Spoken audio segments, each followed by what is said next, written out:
నేను బాలీవుడ్ సినిమాలు చూస్తూ పెరిగాను కాబట్టి హిందీ సినిమాలకు సంబంధించి నేను తీసుకునే నిర్ణయాలు చాలా భావోద్వేగంగా ఉంటాయి. నా కొన్ని దక్షిణాది సినిమాలు సరిహద్దులు దాటి హిందీ ప్రేక్షకులను చేరుకున్నాయని తెలుసుకుని ఆశ్చర్యపోతున్నాను. ఇప్పుడు నేను మరిన్ని హిందీ సినిమాలు చేసే సమతుల్యతను సాధించాలనుకుంటున్నాను అని అన్నారు పూజా హెగ్డే.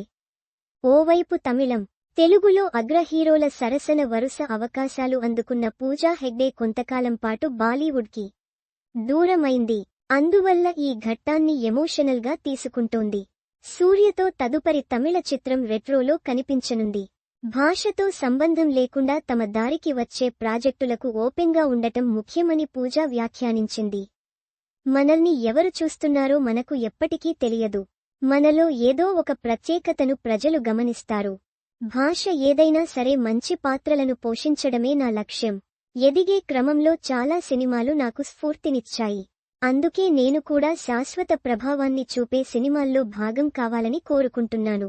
అలాంటి కథల్ని పాత్రల్ని ఎంపిక చేసుకుంటున్నాను అని పూజా తెలిపింది. దేవా, మొహంజోదారో లాంటి చిత్రాల్లో నటించిన పూజా హెగ్డే ముకుంద చిత్రంతో టాలీవుడ్లో అడుగుపెట్టింది. ఎవరు ఛాన్స్ ఇస్తే వారే ముఖ్యం. అవకాశం ఇచ్చేది ఉత్తరాది లేదా దక్షిణాది అనే విభేదం తనకు లేదని పూజా హెగ్డే అన్నారు. పరిశ్రమ వ్యక్తి కానప్పుడు మనకు ఎవరు అవకాశాలిస్తారో వారే ముఖ్యం.